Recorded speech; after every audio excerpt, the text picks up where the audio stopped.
કેમ છો? નમસ્કાર મિત્રો, પ્રાઇમરી એજ્યુકેશન ચેનલમાં તમારું સ્વાગત છે. તો આગળના વિડીયોમાં આપણે ભણ્યા 8.2ના પ્રશ્ન નંબર 5 સુધી. આજે આપણે ભણશું પ્રશ્ન નંબર 6 અને 7. જો હજી સુધી તમે મારી ચેનલને સબસ્ક્રાઇબ ના કરી હોય મિત્રો તો સબસ્ક્રાઇબ કરી લો. જો તમને મારા વિડીયો ગમે તો લાઈક કરો અને તમારા મિત્રો સાથે શેર કરો. ચાલો ભણીએ પ્રશ્ન નંબર 6. પ્રશ્ન નંબર 6માં સૂચના તમને આપેલી છે કે સંખ્યા રેખા પર દશાંશ સ્થાનના કયા બે બિંદુઓની વચ્ચે નીચેની સંખ્યા રહેલી છે તે જણાવો. બિંદુઓ વચ્ચે નીચેની સંખ્યા રહેલી છે તે જણાવો. એના માટે આપણે સંખ્યા રેખા આગળના વિડીયોમાં ભણી ગયા. જો તમે હજી સુધી એ વિડીયોને ના જોયો હોય તો સૌથી પહેલા એ સંખ્યા રેખાવાળો વિડીયોને જોઈ લો. સંખ્યા રેખાની અંદર આપણે સ્કેલનું ઉદાહરણ લીધું હતું અને 0, 1, 2 એવી સંખ્યા રેખા ભણ્યા હતા. આજે આપણે એ જ સંખ્યા રેખાને થોડી વધારે અંદરથી ભણવાની છે. 0, 1, 2, 3, 4 આવી રીતની સંખ્યા રેખા હતી. તમને અહીંયા સૂચનામાં આપેલું છે 0.06 એ કયા બે બિંદુઓની વચ્ચે આવશે. તો 0.06 ને સમજવા માટે આપણે સંખ્યા રેખાને થોડી મોટી કરીને ભણીએ કે આ 0 અને આ 1. બરાબર. આની અંદર રહેલા 10 મિલીમીટર કયા કયા છે તો એના માટે આપણે ભણ્યા હતા કે 0 પછી 0.1, 0.2, 0.3 આમ 0.9 સુધી આવે. ત્યાર પછી આવે 1 સેન્ટીમીટર. બરાબર. તો હજી આ 0 અને 0.1 ની વચ્ચે પણ ઘણા બધા દશાંશ સંખ્યાઓ રહેલી હોય. બરાબર. એ સંખ્યાઓમાં આવે 0.01, 0.02, 0.03 આવું 9 સુધી આવે, 0.09 સુધી અને પછી આવે 0.1. તો તમને રકમમાં સંખ્યા આપેલી છે 0.06. તો એ કયા બે દશાંશ સંખ્યાઓની વચ્ચે આવશે તો એના માટે તમે જવાબમાં લખી શકો કે 0.06 છે એ 0 અને 0.1 ની વચ્ચે આવે. તો અહીંયા આપણે લખીશું કે 0.06 એ 0 અને 0.1 ની વચ્ચે સમાવેશ થશે. આગળના વિડીયોમાં આપણે 0 અને 1 ની વચ્ચે માત્ર 0.1 થી 0.9 સુધીના મિલીમીટર સુધી આપણે સ્કેલનું ઉદાહરણ લઈને ભણ્યા હતા. બરાબર. આની અંદર તમારે 0 અને 0.1 ની વચ્ચે આવતા પૂર્ણાંકો ભણવાના, દશાંશ અપૂર્ણાંકો. તો એની વચ્ચે આવા અપૂર્ણાંકો આવે, દશાંશ અપૂર્ણાંકો આવે. 0.01, 0.02 તમારી સંખ્યા છે 0.06. બરાબર. તો તમે જવાબમાં લખશો કે 0 અને 0.1 ની વચ્ચે આવે. બીજી સંખ્યા છે તમારી 0.45. આ જે બધા પૂર્ણાંકો છે 0.3, 0.4 એ માત્ર 0.4 નથી, પણ જો હું એની પાછળ 0 કરું તો એ થઈ ગયા 0.40. તો તમે આવી રીતનું પણ એનું વાંચન કરી શકો. 0 પછી 0.1 ની બદલે 0.10, 0.20, 0.30, 0.40, 0.50. બરાબર. પાછળ બિંદુ કરી દઉં એટલે 10, 20, 30, 40, 50 એમ વાંચન કરી શકો. હવે આ 0 ને કાઢી નાખું તો માત્ર શું વધ્યું તો કે 45. 45 કઈ બે સંખ્યાની વચ્ચે આવે તો કે 40 અને 50 ની વચ્ચે આવે. બરાબર. આગળ તમારો પોઈન્ટ કરીને અંક છે 0. તો 40 અને 50 ની વચ્ચે તમારું 0.45 આવશે. 0.40 પછી કયા દશાંશ અપૂર્ણાંક શરૂ થાય? 0.41, 0.42, 0.43 આમ 0.49 સુધી આવે. બરાબર. પછી તમારી આ સંખ્યા આવશે 0.50. એટલે તમે આના જવાબમાં લખી શકો કે 0.45 એ 0.40 અને 0.50 ની વચ્ચે આવે. 0.40 કે 0.50 લખો તો પણ ચાલે. 0.4 અને 0.5 વચ્ચે આવે આવું લખો તો પણ ચાલે, બરાબર. પાછળ શૂન્ય કરો એટલે 40-50 થઈ જાય. એની પછીની સંખ્યા છે 0.19, બરાબર. 0.19 એટલે 0.1, બરાબર. આ સંખ્યા રેખા છે, એમાં 0, પછી 0.10, 0.20, 0.2 કરો કે 0.20 કરો, બંને સંખ્યા એક જ છે. તો તમારા 0.19 છે એ 0.20 ની આગળની બાજુએ અહીં આવશે. એટલે તમે લખી શકો કે 0.10 અને 0.20 ની વચ્ચે આવે, અથવા તો 0.1 અને 0.2 ની વચ્ચે આવે આવું પણ લખી શકો. પછીની સંખ્યા છે 0.66. 0.66 એટલે 60 પછીના 6 અંકો, બરાબર. તો એ તમારી સંખ્યા રેખામાં આવશે 0.6 અને 0.7 ની વચ્ચે. જો હું પાછળ શૂન્ય કરીશ તો એ 60 અને 70 થઈ જશે, બરાબર. તો 0.60 અને 0.70 ની વચ્ચે આવે એવું લખશો તો પણ ચાલશે, અને 0.6 અને 0.7 ની વચ્ચે આવે એવું લખો તો પણ ચાલશે. એની પછીની સંખ્યા છે 0.92, બરાબર. 0.92 એટલે 0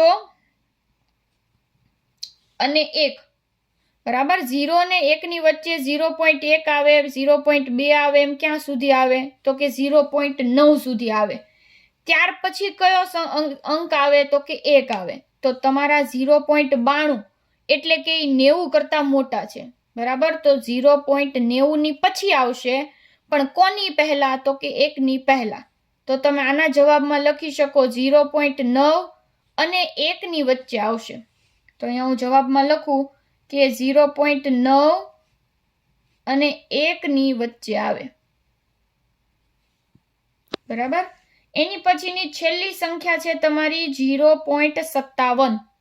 0.57 એટલે 50 કરતા મોટા થયા અને 60 કરતા નાના થયા. તો એ કોની વચ્ચે આવે તો કે 0.5 અને 0.6 ની વચ્ચે આવે. 0.5 એટલે કેટલા થયા તો કે 0.50. 0.6 એટલે કેટલા થયા 0.60. તો તમે આમાં લખી શકો 0.5 અને 0.6 ની વચ્ચે આવે.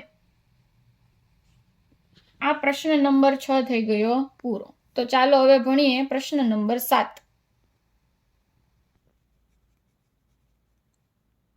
પ્રશ્ન નંબર 7 માં અપૂર્ણાંકોનું અતિ સંક્ષિપ્ત રૂપ કરવાનું છે. અપૂર્ણાંકનું અતિ સંક્ષિપ્ત સ્વરૂપ લખો, એ આપણે આગળના વિડીયોમાં ભણી ગયા છીએ.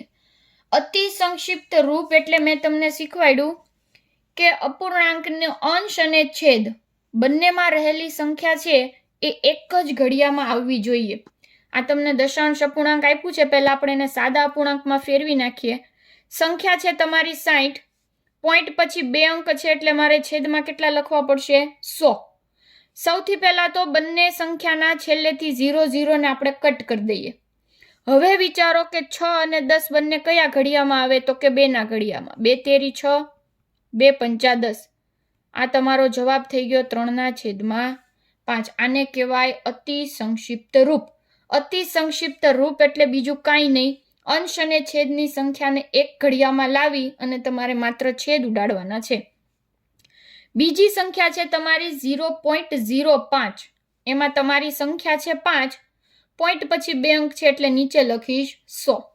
5 અને 100 કયા ઘડિયામાં આવે 5 એકા 5 અને કેટલા પંચા 100 થાય. જો એવું ન આવડતું હોય તો તમે 100 ને 5 સાથે ભાગી શકો, બરાબર. એટલે તમારો જવાબ આવશે 20 પંચા 100. આમાંથી 5 ને હું કટ કરી દઉં તો તમારો જવાબ આવશે અંશમાં 1 અને છેદમાં 20, એટલે 1/20 એ તમારો જવાબ છે. ત્રીજી સંખ્યા છે 0.75. એમાં સંખ્યા છે 75, સાદા અપૂર્ણાંકમાં ફેરવીએ તો 75 અંશમાં, પોઈન્ટ પછી 2 અંક એટલે મારે છેદમાં લખવા પડશે 100.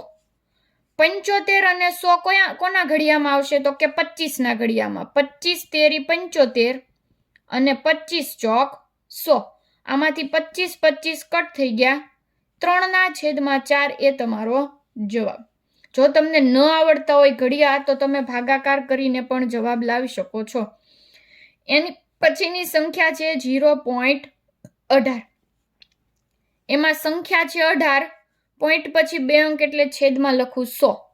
18 કયા ઘડિયામાં આવે તો કે 9 ના ઘડિયામાં. 9 દુ 18. 2 9 18 કરો કે 9 દુ 18 કરો, બંને સરખું જ છે.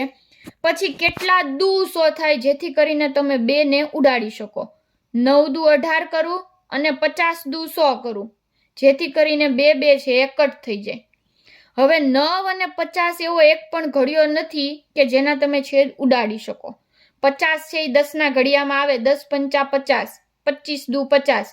પણ એ સંખ્યા છે એને પાછી 9 સાથે કટ કરી શકાતી નથી. 9 માત્ર ને માત્ર 3 તેરી 9 જ એક જ ઘડિયામાં આવે, એટલે છેદ ઉડાડવાના હવે નથી. 9 ના છેદમાં 50 એ તમારો જવાબ. એની પછીની સંખ્યા છે 0.25. બરાબર, એમાં સંખ્યા છે 25. પોઈન્ટ કાઢું તો છેદમાં લખવા પડશે 100. 25 અને 100 તો 25 ના જ ઘડિયામાં આવે. 25 એકા 25 અને 25 ચોક 100, એમાંથી 25 25 કટ કરો તો 1 ના છેદમાં 4 આ તમારો જવાબ. આ થઈ ગયું અતિ સંક્ષિપ્ત સ્વરૂપ. 0.125. એની પછીની સંખ્યા છે 125 ના છેદમાં હવે મારે લખવા પડશે 1000. શું કામ તો કે આમાં પોઈન્ટ પછી 3 અંકો આપેલા છે. બરાબર, એટલે છેદમાં કેટલા લખશું? 1000. 125 અને 1000 ના છેદ ઉડાડવાના છે. તો 125 નો જો ઘડિયો ન આવડતો હોય તો તમે ભાગાકાર કરી શકો છો. 125 એકા 125. 125 ને 8 હારે ગુણું એટલે આવશે 1000. તો 125 125 કટ થઈ ગયા. 1 ના છેદમાં 8 એ તમારો જવાબ. જો ન આવડતું હોય તો સૌથી પહેલા બંનેને 5 5 સાથે ભાંગી અને છેદ ઉડાડો. પછી જે જવાબ આવતો હોય એના જો ફરી પાછા છેદ ઉડતા હોય, 5 ના ઘડિયામાં આવતું હોય તો ફરી પાછા એને કટ કરી અને તમે જવાબ લાવી શકો છો. એની પછીની છેલ્લી સંખ્યા છે 0.066.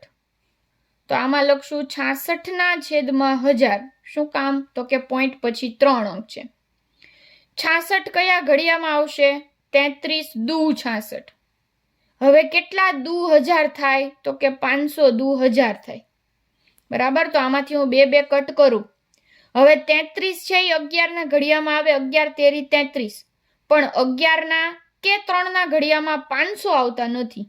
બરાબર, એનો મતલબ કે હવે આ સંખ્યાના છેદ ઉડી શકાતા નથી. તો 33 ના છેદમાં 500 આ તમારો જવાબ ને આ થઈ ગયો અતિ સંક્ષિપ્ત સ્વરૂપ. આ તમારો પ્રશ્ન નંબર 7 થઈ ગયો પૂરો. જો આ પ્રશ્નમાં કંઈ ડાઉટ હોય પ્રશ્ન નંબર 6 અને 7માં તો કમેન્ટમાં તમે મને જણાવી શકો છો. જો વિડીયોને ગમ્યો હોય તો લાઈક કરજો, તમારા મિત્રો સાથે શેર કરજો અને ચેનલને સબસ્ક્રાઇબ કરવાનું ભૂલશો નહીં. Thank you.